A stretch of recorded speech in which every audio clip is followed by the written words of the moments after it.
నమస్కారం డిఆర్టీవీ న్యూస్ కి స్వాగతం. హెడ్లైన్ చూద్దాం.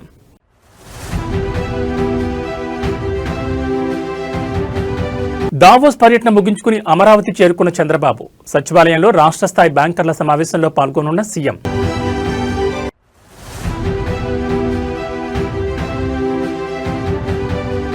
ఫోన్ ట్యాపింగ్ కేసులో సిట్ విచారణకు కేటీఆర్ అటెన్షన్ డైవర్షన్ కోసమే ఈ కుట్రలు ఆరోపణలు.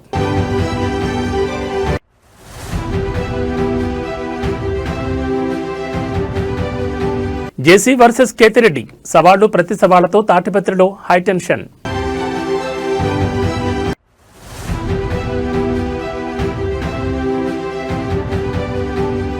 సప్త సముద్రాల అవతల దాక్కున్న వదలం పోలీస్ అధికారులకు హరీష్ రావు వార్నింగ్.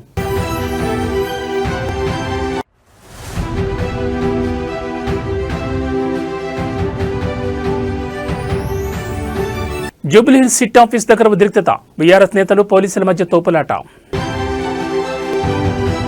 ఇక డీటెయిల్స్ చూస్తే ప్రపంచ ఆర్థిక వేదిక సదస్సులో పాల్గొనేందుకు స్విట్జర్లాండ్లోని దావోస్ వెళ్లిన ఆంధ్రప్రదేశ్ ముఖ్యమంత్రి చంద్రబాబు నాయుడు తన పర్యటనను విజయవంతంగా ముగించుకుని ఈరోజు అమరావతికి చేరుకున్నారు.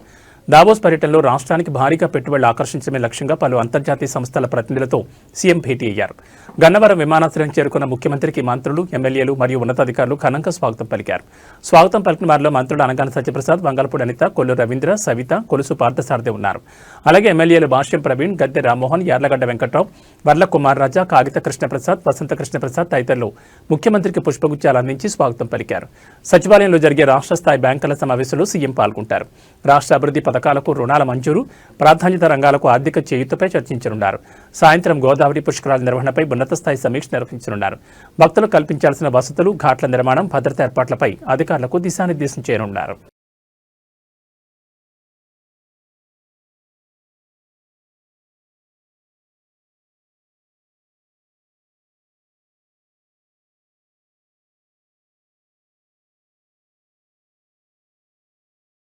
బీఆర్ఎస్ వర్కింగ్ ప్రెసిడెంట్ మాజీ మంత్రి కేటీఆర్ కు ఫోన్ ట్యాపింగ్ కేసులో సిట్ నిన్న నోటీసులు జారీ చేసిన విషయం తెలిసిందే. సిట్ కార్యాలయానికి వెళ్లే ముందు తెలంగాణ భవన్ లోపల ఎమ్మెల్యేలు, ఎమ్మెల్సీలతో భేటీ అయిన కేటీఆర్, హరీష్ రావులు ఆ తర్వాత కేటీఆర్ మీడియాతో మాట్లాడారు. ఈ కేసులో ఏమీ లేదు, మాకేం సంబంధం లేదని కేటీఆర్ తెలిపారు. 10 సార్లు పిలిచినా హాజరవుతా, అటెన్షన్ డైవర్షన్ కోసమే ఈ కుట్రలని మండిపడ్డారు. రేవంత్ తన మంత్రులతో సహా మా అందరి ఫోన్లు ట్యాప్ చేస్తున్నాడని కేటీఆర్ ఆరోపించారు.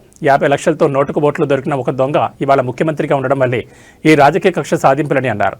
6 గ్యారంటీల మోసం, 420 హామీల దాగా సింగరేణి బొగ్గు కుంభకోణం నుంచి ప్రజల దృష్టి మళ్లించేందుకు ఈ కుతంత్రాలను ఫైర్ అయ్యారు.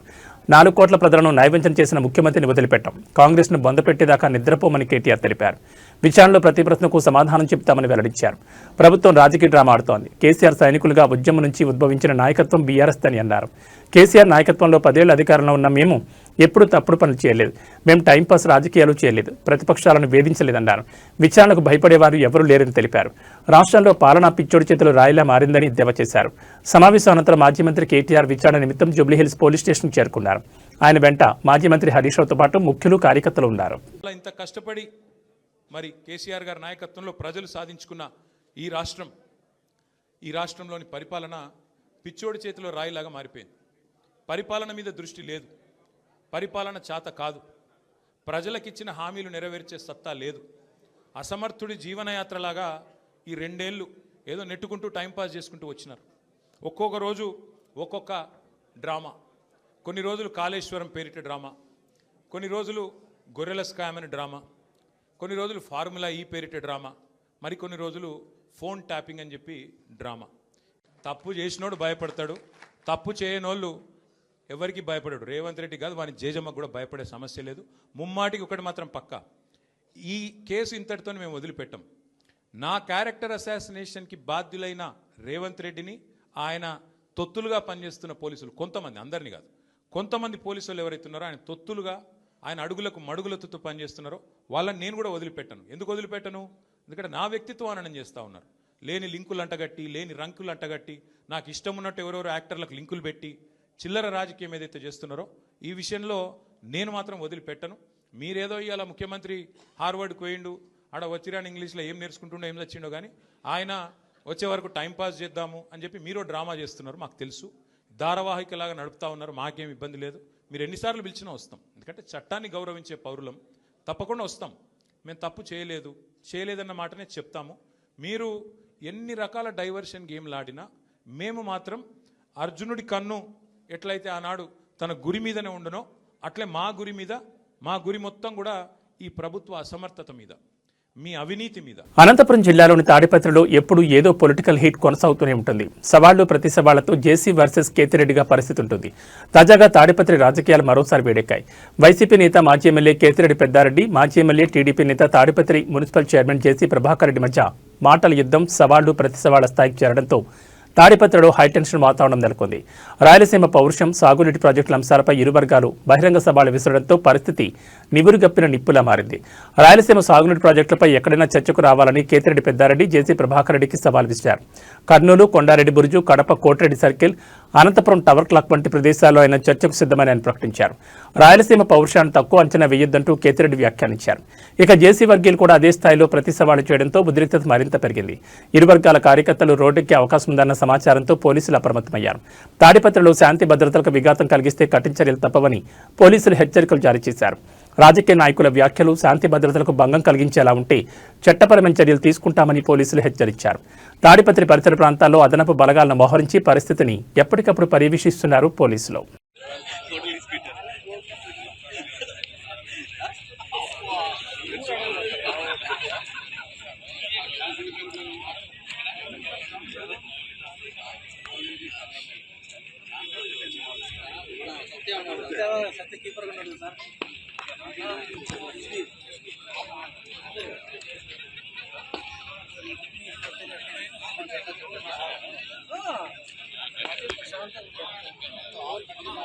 అంతే కదా, ఆఫీస్ నుంచి పంపించినారు.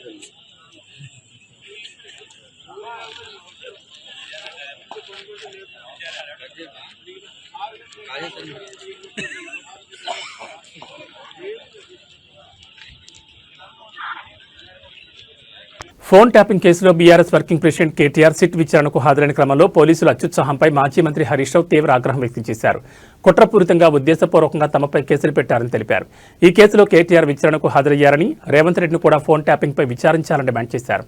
జూబ్లీహిల్స్ పోలీస్ స్టేషన్ వద్దకు వెళ్లకుండా బీఆర్ఎస్ నాయకులపై పోలీసుల దౌర్జన్యాన్ని నిరసిస్తూ మాజీ మంత్రులు ఎర్రబెల్లి దయాకర్రావు, కొప్పుల ఈశ్వర్, మాజీ ఎమ్మెల్యేలు శంకర్ నాయక్, క్రాంతి నాయక్, ఇతర బీఆర్ఎస్ నాయకులు జూబ్లీహిల్స్లోని రోడ్డుపై బైఠాయించి నిరసన తెలిపారు.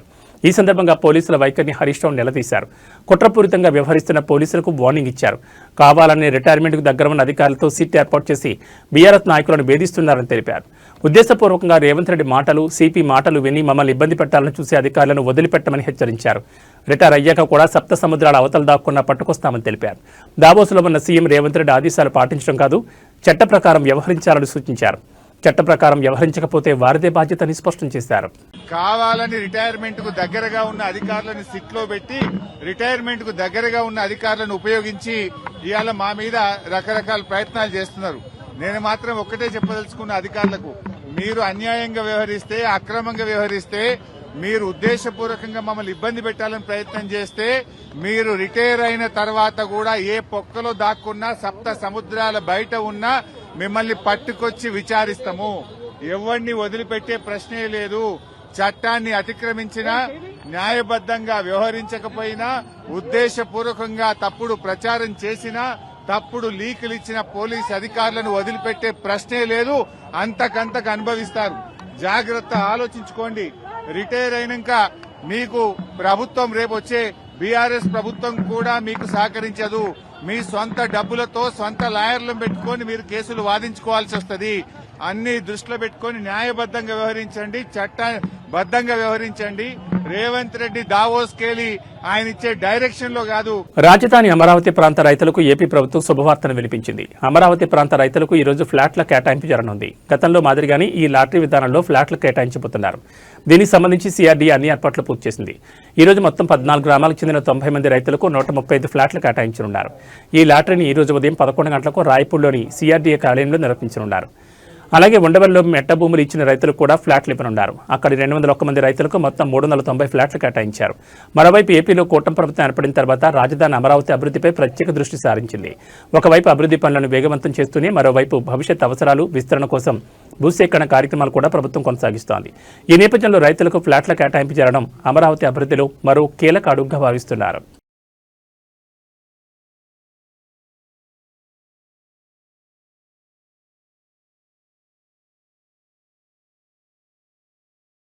ఏపీలో సంచలనం సృష్టించిన సుమారు 3,500 కోట్ల మద్యం కుంభకోణం కేసులో ఎన్ఫోర్స్మెంట్ డైరెక్టరేట్ దర్యాప్తును వేగవంతం చేసింది. ఈ కేసులో భాగంగా వైఎస్సార్ కాంగ్రెస్ పార్టీ ఎంపీ మిథున్ రెడ్డి హైదరాబాద్లోని ఈడీ ప్రాంతీయ కార్యాలయంలో విచారణకు హాజరయ్యారు. గత ప్రభుత్వ హయాంలో మద్యం విధానం రూపకల్పన, టెండర్ల కేటాయింపు, నిధుల మళ్లింపులో అక్రమాలు జరిగాయన్న ఆరోపణలపై ఈడీ అధికారులు ఆయన ప్రశ్నిస్తున్నారు. ఇప్పటికే ఆంధ్రప్రదేశ్ పోలీసులు ప్రత్యేక దర్యాప్తు బృందం నమోదు చేసిన ఎఫ్ఐఆర్ ఆధారంగా మనీ లాండరింగ్ కోణంలో దర్యాప్తు చేపట్టిన ఈడీ మిథున్ రెడ్డి స్టేట్మెంట్ను పీఎంఎల్ఏ చట్టం కింద నమోదు చేస్తోందని సమాచారం. ఈ కేసులో గతంలోనే మిథున్ రెడ్డిని సిట్ అరెస్ట్ చేయగా ప్రస్తుతం ఆయన బెయిల్పై ఉన్న సంగతి తెలిసిందే. ఇదే కేసులో మరోవైపు ప్రధాన నిందితులు ఒకరిగా ఉన్న మాజీ ఎంపీ విజయసాయిరెడ్డిని ఈడీ అధికారులు గురువారం విచారించారు. సుమారు 7 గంటల పాటు ఆయనపై ప్రశ్నల వర్షం కురిపించారు. విచారణ అనంతరం విజయసాయిరెడ్డి మాట్లాడుతూ మద్యం విధానంతో తనకు నేరుగా సంబంధం లేదన్నారు. అంతా రాజ్ రెడ్డి ఆధ్వర్యంలోనే జరిగిందని పేర్కొన్నారు. మద్యం అమ్మకాల ద్వారా వచ్చిన ఆదాయాన్ని నిబంధనలకు విరుద్ధంగా మళ్లించారని ఆరోపించారు. షెల్ కంపెనీల ద్వారా హవాలా మార్గంలో సొమ్మును విదేశాలకు చేరవేశారనేది ఈడీ ప్రధాన అనుమానంగా పేర్కొన్నారు. వరుసగా 2 కీలక నేతలను ఈడీ విచారించడంతో ఈ కుంభకోణం కేసు ఏపీ రాజకీయాల్లో మరింత వేడిని పెంచుతోంది. రానున్న రోజుల్లో మరికొందరు కీలక నేతలు కూడా ఈడీ నోటీసులు ఇచ్చే అవకాశం ఉందని తెలుస్తోంది. BRS working president KTR phone tapping కేసులో విచారణకు హాజరయ్యారు. విచారణ సందర్భంగా న్యాయవాదులను సైతం లోపలికి అనుమతించలేదు. ఇదిలా ఉంటే కేటీఆర్ విచారణ సందర్భంగా పోలీసులు అత్యుత్సాహం ప్రదర్శిస్తున్నారు. ఇప్పటికే రాష్ట్ర వ్యాప్తంగా బీఆర్ఎస్ నేతలు, విద్యార్థి విభాగం నాయకులను అర్ధరాత్రి నుంచి అదుపులోకి తీసుకోగా జూబ్లీహిల్స్ పీఎస్కు భారీగా చేరుకున్న బీఆర్ఎస్ నాయకులు, కార్యకర్తలను అరెస్ట్ చేశారు. మరోవైపు తెలంగాణ భవన్ వద్ద కూడా పోలీసులు ఓవరాక్షన్ చేశారు. కార్యకర్తలు బయటకు వెళ్లకుండా పోలీసులు అడ్డుకున్నారు. కార్యకర్తలు బయటకు వెళ్లకుండా తెలంగాణ భవన్ గేట్లు మూసివేసేందుకు యత్నించారు. దీన్ని అడ్డుకోవడంతో పోలీసులు, బీఆర్ఎస్ కార్యకర్తల మధ్య తోపులాట జరిగింది. ఈ తోపులాటలో పలువురు కార్యకర్తలు గాయపడ్డారు.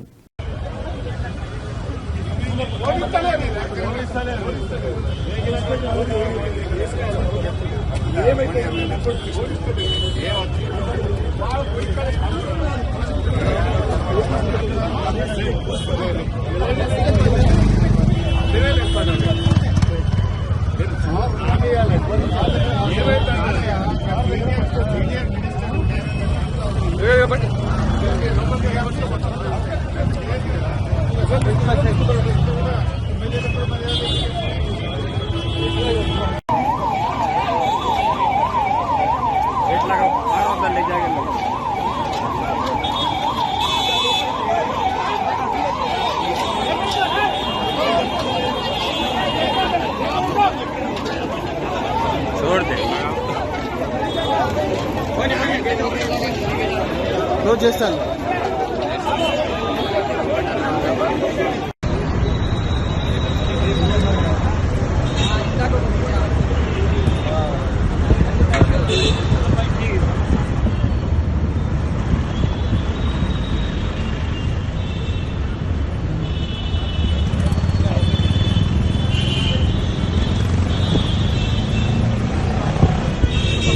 సంస్థ నారాయణపురం మండల కేంద్రంలో కాంగ్రెస్ కార్యకర్తలు అత్యుత్సాహం ప్రదర్శించారు. ఎక్సైజ్ శాఖ నిబంధనల ప్రకారం నిర్ణీత వేళలో తెరిచి ఉన్న వైన్ షాపుల వద్దకు వెళ్లి యజమానులతో వాగ్వాదానికి దిగారు.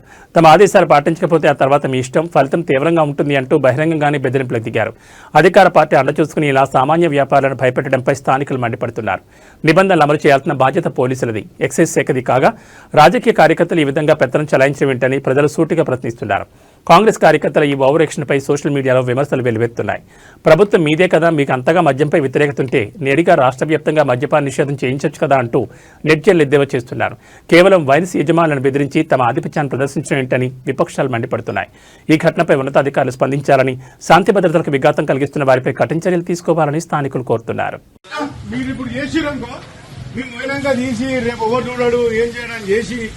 చేసుకొని ఇబ్బంది పడకండి. ఓపెన్ చెప్తున్నా, 6 గంటలకు పర్మిట్ రూమ్, 6 గంటలకే పెట్టండి. మళ్ళా మీతోటే మీరు తర్వాత ఇబ్బంది పడతారు. మీకు ఇష్టం పెట్టుకోండి. ఏముండవు, అన్ని పడేసే ఉండదు. రేపటి నుంచి అయితే ఈ రోజు అంటే ఏమంటలేదు, రేపటి నుంచి మాత్రం 6 గంటలకే పెట్టాలి. 6 గంటలకు పర్మిట్ రూమ్, వేస్ట్ చేసుకోకూరి, ఇబ్బంది పడకూరి. మీరు ఇబ్బంది పడుతుంది చెప్పి 6 గంటలకు పర్మిట్ రూమ్ గుర్తుపెట్టుకోండి, సరేనా? ఏం చెప్పినా మేము ఫస్ట్ బంద్ చేయండి. మీరు లేదు, మీరు లొల్లి పెట్టుకోవాలి. బంద్ చేసి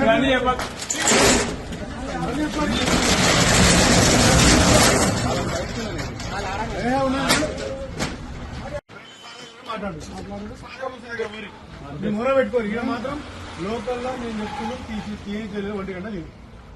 11:30కి ఇప్పుడు వచ్చి నిన్న తీసి నాకు తెలిసింది, అందుకే మొదలు వచ్చాం. తీసి బంద్ చేయించేది వద్దు, ఫస్ట్ తీయకుండా 1 గంట తీరు లేకుంటే సాయంత్రం కదా అంతే. మా సార్ చెప్తే నేను తీసుకుంటాను. వస్తానే ఉన్నాం. దేశవ్యాప్తంగా వసంత పంచమి వేడుకలను భక్తులు ఉత్సాహంగా జరుపుకుంటున్నారు. ఈ రోజు విద్య, జ్ఞానం, వాక్చాతుర్యానికి దేవతగా పరిగణించే సరస్వతీదేవికి అంకితం చేయబడింది. ఈ రోజున జ్ఞానం, విద్య, కళలలో విజయం కోరుతూ ప్రజలు సరస్వతీదేవిని పూజిస్తారు. ఈ రోజు విద్యార్థులు, ఉపాధ్యాయులు సృజనాత్మక రంగాల్లో ఉన్నవారికి చాలా ముఖ్యమైనది. ఈ రోజు మారుతున్న ఋతువుల ప్రారంభం, వసంతకాలం ఆగమనాన్ని సూచిస్తుంది. వసంత పంచమి నాడు సరస్వతీదేవిని హృదయపూర్వకంగా పూజించడం వల్ల చదువుపై దృష్టి పెట్టడానికి, జీవితంలో సానుకూల మార్పులు వస్తాయని నమ్ముతారు. నిర్మల్ జిల్లాలోని బాసర శ్రీ జ్ఞాన సరస్వతి అమ్మవారి ఆలయంలో వసంత పంచమి వేడుకలు ఘనంగా జరుగుతున్నాయి. భక్తులతో కిక్కిరిసిపోయింది బాసర పుణ్యక్షేత్రం. వసంత పంచమి సందర్భంగా అమ్మవార్లకు ప్రత్యేక పూజలు నిర్వహించారు. తెల్లవారుజాము నుంచే ప్రత్యేక అక్షరాభ్యాసం, కుంకుమార్చన పూజలు మొదలయ్యాయి. వేకువజాము నుంచే భక్తుల రద్దీ కొనసాగుతోంది. వివిధ రాష్ట్రాల నుంచి భారీ సంఖ్యలో భక్తులు తరలివచ్చారు. కిటకిటలాడుతున్న క్యూ లైన్లు, అర్ధరాత్రి నుంచి చదువుల తల్లి దర్శనం కోసం బారులు తీరారు భక్తులు. కొనసాగుతున్న చిన్నారుల అక్షరాభ్యాస శ్రీకార పూజలు జరుగుతున్నాయి. గోదావరి నదిలో భక్తుల పుణ్యస్నానాలు కొనసాగుతున్నాయి. వసంత పంచమిని పిల్లలకు పాఠశాల విద్య ప్రారంభించడానికి శుభప్రదంగా భావిస్తారు.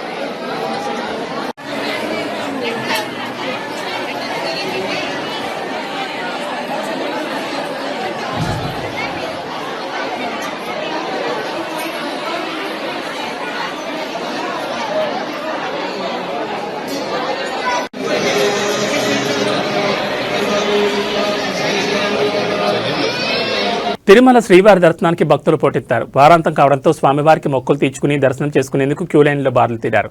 శుక్రవారం ఉదయానికి 31 కంపార్ట్మెంట్లు భక్తులతో నిండిపోయాయి. వీరిలో టోకెన్లు లేని వారు సర్వదర్శనానికి 12 గంటలు పడుతోందని, టోకెన్లు ఉన్న భక్తులకు 4 నుంచి 6 గంటల సమయం పడుతుందని టీటీడీ వెల్లడించింది.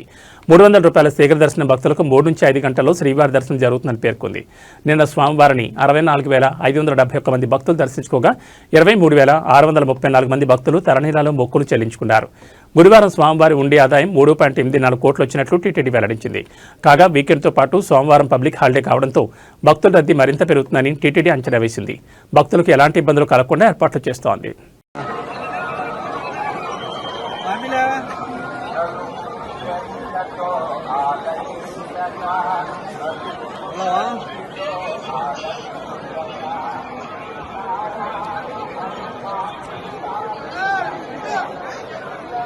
எல்லாரும் அப்படியே கட் பண்ணீங்க, வீடியோ காலிங்ல வரேன்.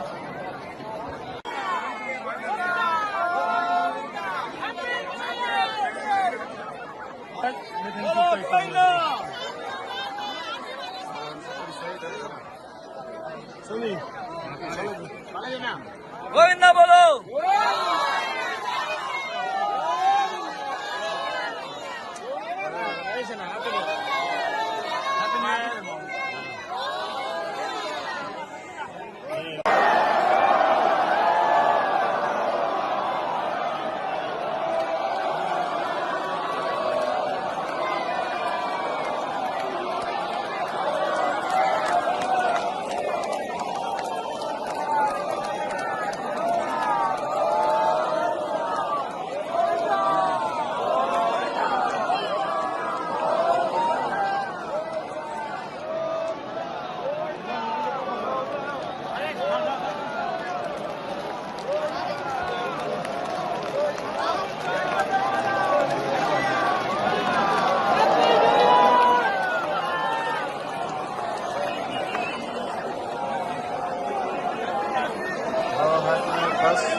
వసంత పంచమి సందర్భంగా ఇంద్రకీలాద్రిపై కొలువైన కనకదుర్గమ్మ సరస్వతీదేవి అవతారంలో భక్తులకు దర్శనమిస్తోంది. ఈ ప్రత్యేక అలంకరణ తిలకించేందుకు తెల్లవారుజాము నుంచే భక్తులు భారీగా తరలివచ్చారు.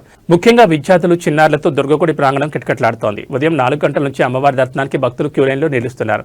ఇప్పటి వరకు సుమారు 18,000 మంది భక్తులు అమ్మవారిని దర్శించుకున్నారని ఆలయ అధికారులు తెలిపారు. వేలాది మంది భక్తులు ఇప్పటికే ఆలయానికి చేరుకోగా మరింత మంది రానున్నారని అంచనా వేస్తున్నారు.